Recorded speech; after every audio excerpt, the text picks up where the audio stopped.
you're looking to move to or vacation in a Mexican beach town, forget Tulum. In this video, we'll show you why Puerto Vallarta or Playa del Carmen make better choices. We've recently spent time in all three cities, and in this video, I break it down by category to tell you why we prefer Puerto Vallarta. If you disagree, share your reasons in the comments below to let others know why. The first category is Mexican culture. If you are looking for a place with authentic Mexican culture, do not go to Tulum. Tulum is geared towards tourists and investors. They are filling the town with condos instead of playgrounds. Puerto Vallarta, on the other hand, is filled with a blend of both locals and tourists. Unlike Tulum, they have soccer fields and playgrounds. Puerto Vallarta is filled with families always celebrating and spending time together. When one celebration ends, another begins. We were lucky enough to be here on the holiday to celebrate Mexico's Revolution Day. They had a parade that lasted several hours, with firefighters showing off their skills, clubs for the young and old, dancers, and music. A few days later, they held a 12-day celebration honoring the Virgin of Guadalupe. Every day, the streets were filled with people enjoying music and food and church services. I think every person in the town must have participated in at least one parade when we were there. Food stands were set up on every block, and families were eating at tables together in the streets. It's a beautiful place. You know, you have everything. You have the beautiful mountains on one side, you have the ocean on the other side, people is very friendly, and again, food is amazing. The next category is beaches. Now, Tulum is known for its breathtaking beaches, and normally the beaches on the Caribbean coast have softer, whiter sand and clearer turquoise water. However, lately they have been plagued with sargassum. Hotels on the beach shovel the seaweed into wheelbarrows and put it into large piles before using front-end loaders to finish the job, like here in Playa del Carmen. However, the lingering smell of hydrogen sulfide can be unpleasant. Also, there's always more floating in the water that they can't remove. While the seaweed itself is harmless, tiny sea creatures that live in sargassum can cause skin rashes and irritate your eyes, nose, and throat. Before your trip, check the webcams or Facebook pages for current conditions in the Riviera Maya region. Tulum has just added new barriers and specialized ships to try to reduce the sargassum. However, even if these efforts do make an improvement, we would still pick Puerto Vallarta. That is because in Tulum, it is very hard to find public access to the beach. By law, Mexican beaches are supposed to be open to everyone. However, in Tulum, that wasn't the case, as hotels and condos have blocked almost all access. They have erected huge gates and hired security guards to make sure no one can get through. Even if you do manage to get to the beach in Tulum, they are lined with elaborate beach clubs where you have to consume overpriced food or alcohol, often at a minimum purchase limit of over $100 US per person, just to get a seat. Also, sometimes you just want to listen to the waves, but the waves are drowned out by the loud thumping music coming from the beach clubs. We saw very few local families enjoying the beach. Puerto Vallarta, on the other hand, was filled with Mexican families, and you really can't beat the setting. By being nestled right on the Bay of Banderas, you get a great view of the numerous beaches that are spread all along the shore from south to north. And the highlight of Puerto Vallarta is the absolutely stunning sunsets over the water. Those jaw-dropping sunsets paint the sky a different breathtaking palette each evening.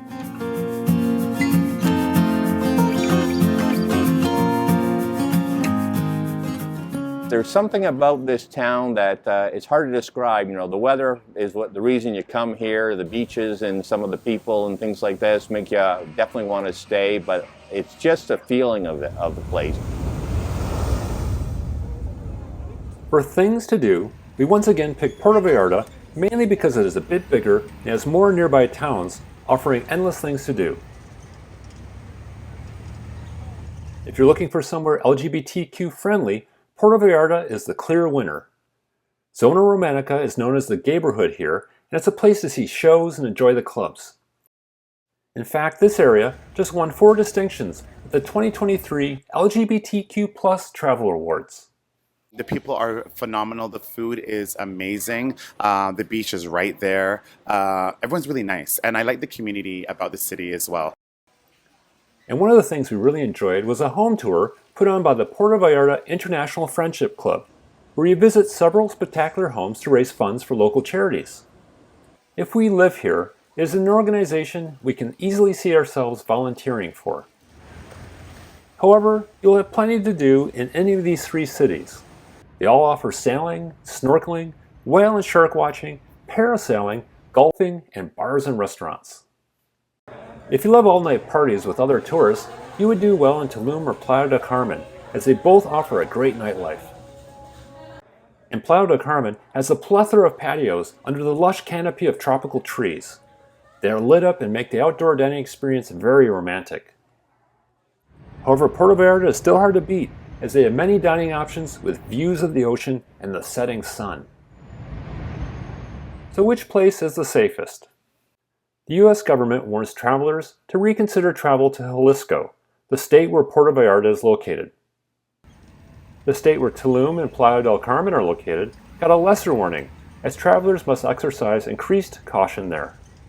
However, I was unable to find the stats broken down by city, and I am sure that Guadalajara stats are skewing the results. Despite the warnings, we felt far safer in Puerto Vallarta. On 5th Avenue in Playa del Carmen, the National Guard was patrolling everywhere carrying ominous guns, and they had drug dogs stopping people every night.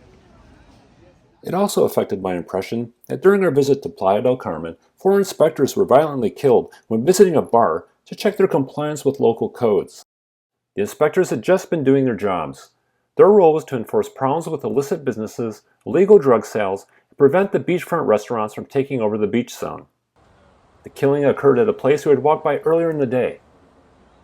This is just one of the many stories we've read about. Now, something like this would have been the news for months or even years in Canada, but the story came and went in Playa del Carmen as if it was just another day.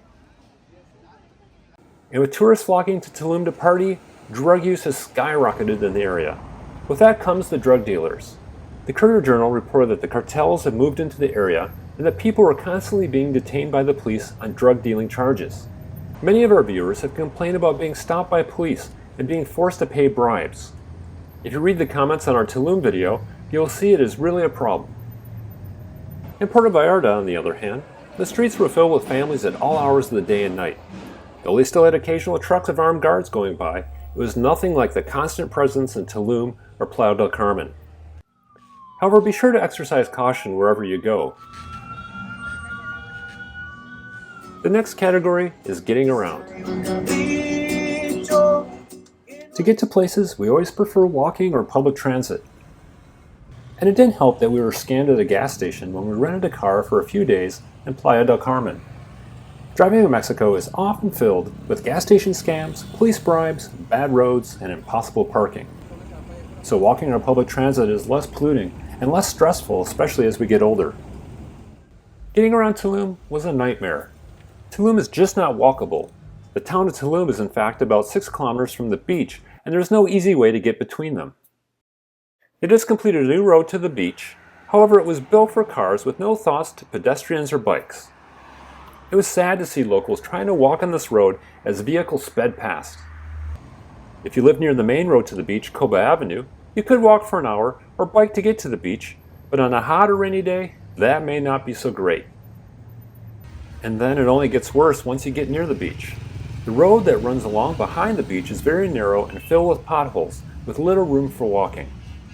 A taxi can cost over $100 to go both ways, depending on the time of day and your negotiating skills. And if you do rent a car and drive, be careful not to get towed and be ready to negotiate for a coveted parking spot. Playa del Carmen was a lot better than Tulum for getting around. First of all, it gets bonus points as the streets are organized in a grid pattern, making it easy to navigate and explore on foot. With a few exceptions, streets run perpendicular to the beach and go up in increments of 2.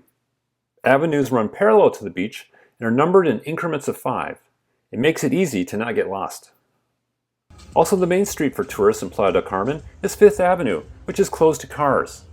However, it is filled with people trying to sell things. Puerto Vallarta, by comparison, has the far nicer Malecon, which is also closed to cars. The Malecon is filled with not just tourists, but also locals.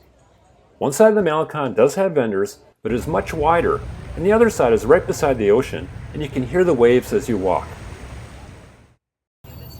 The town overall was very walkable, and buses are everywhere and cost only 10 pesos. It was easy to get anywhere you need without needing a car. However, in all three cities, the sidewalks are very uneven, and you really need to watch where you are walking. None of these locations would be easy for someone needing a walker or a wheelchair. And Puerto Vallarta is hilly, which I can't see trying to navigate with a walker. Let's talk shopping. For long-term living, we like that Puerto Vallarta has more markets and fruit and vegetable stands. It also had a Costco and La Comer, a huge supermarket where you can buy everything you need. Shopping in Playa del Carmen, and especially Tulum, was more limited, though they do have Cancun nearby that offers more things. So, out of these three cities, we would definitely pick Puerto Vallarta first, followed by Playa del Carmen, and in last place would be Tulum. And while Tulum beaches can be breathtaking when the sargassum isn't a problem, Puerto Vallarta's ability to preserve its Mexican soul amidst the influx of tourists makes it a standout choice. Puerto Vallarta simply offers a blend of cultural richness, safety, accessibility, and endless activities. So if you enjoyed our take on these three Mexican cities, you might also appreciate this video on Mexico City, which we may even prefer over Puerto Vallarta. Thanks for joining us on this journey, and we look forward to sharing more places with you. In the meantime, check out more cities here.